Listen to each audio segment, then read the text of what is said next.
1984లో మంగళగిరి పట్టణంలో 30 పడకల హాస్పిటల్ కానివ్వండి, ఈ ప్రాంగణంలో ప్రత్యేకంగా క్యాన్సర్ ట్రీట్మెంట్ కోసం ఆనాడు విశ్వవిఖ్యాత నట సార్వభౌమ శ్రీ నందమూరి తారక రామారావు గారు శంకుస్థాపన వేస్తాం జరిగింది. అంటే కరెక్ట్గా 4 దశాబ్దాల క్రితం ఆయన శంకుస్థాపన వేస్తాం జరిగింది. దాంట్లో భాగంగా మంగళగిరిలో ఉన్న హాస్పిటల్ కూడా పూర్తయింది. అనేక లక్షలాది మంది ట్రీట్మెంట్ కూడా తీసుకుంటాం జరిగింది. నేను ఎప్పుడైతే మంగళగిరి అభ్యర్థిగా వచ్చానో ప్రజలందరూ పదే పదే నన్ను ఒక విషయం కోరారు. ఈ 30 పడకల హాస్పిటల్ని ఏకంగా 100 పడకల హాస్పిటల్ చేయాలని వాళ్ళు కోరటం జరిగింది. ప్రత్యేకంగా వేదికమైన ఉన్న ఏదైతే హాస్పిటల్ కోసం పోరాడి సాధించుకున్న కమిటీ సభ్యులు కూడా నన్ను కలిసి ఇప్పుడున్న ప్రాంగణం కాకుండా కొంచెం పెద్ద ప్రాంతం ఉంటే, కొంచెం ల్యాండ్ పెద్దగా ఉంటే మెరుగైన సేవలు ప్రజలకు అందించవచ్చు అనే ఆలోచనతో ఈ ప్రాంగణాన్ని మనం ఐడెంటిఫై చేసుకుంటాం జరిగింది. ఇది కూడా గతంలో లాగా ఏదో ఒక 100 పడకల ప్రభుత్వ హాస్పిటల్ కట్టి వదిలేయాలనే ఆలోచన కాదు. వేదిక మీద ఉన్న మేమందరం కూడా దాదాపు 5-6 సార్లు కూర్చొని ప్రతిసారి ఒక 2-3 గంటలు మేము చర్చించి ప్రతి విషయం సున్నంగా అధ్యయనం చేసిన తర్వాతనే లేఅవుట్ కూడా ఫైనలైజ్ చేస్తాం జరిగింది. వేదిక మీద ఉన్న మా అందరి కళ ఒకటే, ప్రైవేట్ ఆసుపత్రికి ధీటుగా ఈ 100 పడకల ప్రభుత్వ ఆసుపత్రి ఉంటుంది. ఒక జోనింగ్ కానివ్వండి, స్టాఫింగ్ కానివ్వండి, మెరుగైన సదుపాయాలు కానివ్వండి అందించే లక్ష్యంతో మేమందరం ఉన్నాం. అమరావతి పనులు కూడా ప్రారంభమైనాయి. సో ఈ ఆసుపత్రికి బాగా రద్దీ కూడా ఉంటుంది. ఎందుకంటే వస్తూ ఉంటారు, ట్రీట్మెంట్ పొందుతూ ఉంటారు. ఇక్కడ ఆర్థో కానివ్వండి, డయాలసిస్ సెంటర్ కానివ్వండి, మన నియోనేటల్ కేర్ కానివ్వండి, ఇవన్నీ కూడా ఇక్కడ అందిస్తాం జరుగుతుంది. సో డీ అడిక్షన్ సెంటర్ కూడా గౌరవ సభ్యులందరూ కూడా నాతో మాట్లాడి డీ అడిక్షన్ సెంటర్ కూడా ఇక్కడ ఉండాలి, తలసీమియా సెంటర్ కూడా ఇక్కడ ఉండాలని కమిటీ సభ్యులు ప్రత్యేకంగా కూర్చున్నప్పుడు వాళ్ళు కోరటం జరిగింది. వాళ్ళ కోరిక మేరకు కూడా అది కూడా ఈ హాస్పిటల్లో పెడతాం జరిగింది. వాస్తవంగా కూటమి ప్రభుత్వం ఏర్పడిన తర్వాత గౌరవ ముఖ్యమంత్రి శ్రీ నారా చంద్రబాబు నాయుడు గారు ప్రతి నియోజకవర్గాల్లో 100 పడకల ప్రభుత్వ ఆసుపత్రి కట్టాలి అని ఒక నిర్ణయం తీసుకుంటాం జరిగింది. దాంట్లో భాగంగా 2వ క్యాబినెట్ మీటింగ్లో మంగళగిరి కోసం ఈ హాస్పిటల్ కూడా కేటాయిస్తాం జరిగింది. నేను అనేక సార్లు చెప్పా ప్రజలందరికీ, ఒక నిర్ణయం జీవితం మార్చుతుంది. నా జీవితంలో తీసుకున్న ఆ నిర్ణయం మంగళగిరిలో పోటీ చేస్తాం.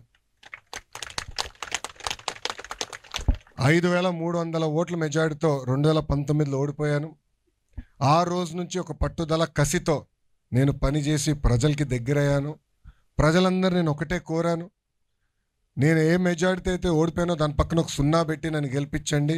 మీరు ఎంత ఎక్కువ మెజారిటీ ఇస్తే అంత కొండంత బలం నాకు అందుతుందని ఆనాడే నేను ప్రజల్ని కోరటం జరిగింది. ఆంధ్ర రాష్ట్ర చరిత్రలో ఎప్పుడు రాని విధంగా 91,000 మెజారిటీతో నన్ను గెలిపించి శాసనసభకి మంగళగిరి ప్రజలు నన్ను పంపించారు. గౌరవ మంత్రివర్యులు దుర్గేష్ గారు ఇక్కడనే ఉన్నారు. గురువు గారు కూడా తెలుసు, క్యాబినెట్లో ఎప్పుడు మంగళగిరి చర్చ వస్తే డిస్కషనే ఉండదు. ఎందుకంటే నిజంగానే మంత్రివర్యులు మిగతా మంత్రులు కూడా మంగళగిరి అంటే దాని గురించి చర్చ అవసరమా, శాంక్షన్ చేయండి అని వాళ్ళు కూడా ఏకపక్షంగా నన్ను సపోర్ట్ చేసినందుకు హృదయపూర్వక ధన్యవాదాలు తెలుపుకుంటున్నాను. గౌరవ మంత్రి గారి పైన ఇప్పుడు చాలా పెద్ద బాధ్యత ఉంది మంగళగిరికి సంబంధించింది. అది మా లక్ష్మీ నరసింహస్వామి గుడి అభివృద్ధి కార్యక్రమం. మంత్రి గారు పర్యవేక్షణలో ఆల్రెడీ మేము కూర్చున్నాం. గుడిని కూడా, ఎందుకంటే నేను వారణాసికి వెళ్ళి గౌరవ ప్రధానమంత్రి గారు అక్కడ గుడిని ఎట్లా అభివృద్ధి చేశారు నేను స్వయంగా చూస్తాం జరిగింది. అది ఒక ఆదర్శంగా తీసుకుని గౌరవ మంత్రి గారితో కూర్చుని అనేక మార్లు ప్లాన్లు రివ్యూ చేశాం. త్వరలో ఆ కార్యక్రమం కూడా ప్రారంభించబోతున్నాం. ఇట్లా ఎన్నికల ముందల మంగళగిరి ప్రజలకి నేను ఇచ్చిన హామీలు ఒక పద్ధతి ప్రకారం నిలబెట్టుకుంటా ముందరికెళ్తున్నా. అహర్నిశలు మంగళగిరి ప్రజల కోసం మేము కష్టపడతాం. కూటమి ప్రభుత్వం ఒకటే, అన్ని ప్రాంతాలు సమగ్ర అభివృద్ధి చెందాలనేది మా లక్ష్యం. దాంట్లో భాగంగా మంగళగిరిని అభివృద్ధి చేస్తాం. వ్యక్తిగతంగా గతంలో ఎట్లయితే నేను 5 సంవత్సరాలు ప్రతిపక్షంలో మంగళగిరి ప్రజల కోసం పనిచేశానో, అధికారంలోకి వచ్చిన తర్వాత కూడా ఇంకెక్కువ పనిచేస్తున్నా. గౌరవ ముఖ్యమంత్రి చంద్రబాబు నాయుడు గారు కూడా నిన్న నవ్వుతా అన్నారు, రేపు కూడా మంగళగిరేనా అన్నారు. సార్ ఇంటి పట్టాల కార్యక్రమం రేపటితో పూర్తవుతుందంటే తొందరగా పూర్తి చేసుకుని, రాష్ట్రం చాలా పనులు ఉన్నాయి, రాష్ట్రం అంతా తిరగాలి మీరు, మంగళగిరే కాదని కూడా గౌరవ ముఖ్యమంత్రి గారు అన్నారు. అప్పుడు గౌరవ ముఖ్యమంత్రి గారికి ఒకటే చెప్పా, సార్ 2019లో నా పరువు పోయింది, ఓడిపోయా, చాలామంది నన్ను ఎగతాళి చేశారు, మిమ్మల్ని కూడా కించపరిచే విధంగా మాట్లాడారు, ఈరోజు వాళ్ళ దగ్గర నుంచి శబ్దం రాకుండా చేసింది మంగళగిరి ప్రజలు సార్, అందుకే నాకు ప్రయారిటీ ఉందని గౌరవ ముఖ్యమంత్రి గారు కూడా చెప్తాం జరిగింది. ఒక బాధ్యత నాకు పైన ఒక బాధ్యత పెట్టారు, భరోసాతో మీరు ఉన్నారు. మీకు ఆనాడు నేను రచ్చబండ కార్యక్రమానికి వచ్చినప్పుడు ఇచ్చిన హామీలన్నీ నిలబెట్టుకుపోతున్నా. దాంట్లో భాగంగా ఈ హాస్పిటల్, మన లక్ష్మీ నరసింహస్వామి గుడి అభివృద్ధి కానివ్వండి, భూగర్భ డ్రైనేజ్, భూగర్భ నీరు, భూగర్భ గ్యాస్, భూగర్భ కరెంట్ కానివ్వండి, నిరుపేద కుటుంబాలు నివసిస్తున్న భూముల్ని ఎంక్రోచ్మెంట్ రెగ్యులరైజ్ చేసి వాళ్ళకి పట్టాలు ఇస్తాం కానివ్వండి, లేదంటే ఎవరికైతే ఇల్లు లేదో వాళ్ళకి ఇప్పుడు టిట్కో కార్యక్రమం ద్వారా ఇల్లు అందిస్తామేమి, ఇవన్నీ ఒక యుద్ధ ప్రాతిపదికంగా మేము చేస్తాం జరుగుతుంది. నా లక్ష్యం ఒకటే, అన్ని రంగాల్లో మంగళగిరి నంబర్ 1 ఉండాలి. దాంట్లో భాగంగా ప్రజలు కూడా, మీ పైన కూడా బాధ్యత ఉంది. ప్రభుత్వం చేపడుతున్న కార్యక్రమాలకి మీరు సహకరించాలి. ఒక ఉదాహరణ, గౌరవ ముఖ్యమంత్రి గారు స్వచ్ఛత మనం చేయాలి, శుభ్రంగా ఉండాలి, ప్రాంగణమే కాదు మన ఆలోచనలు కూడా శుభ్రంగా ఉండాలని పదే పదే గౌరవ ముఖ్యమంత్రి గారు చెప్తున్నారు.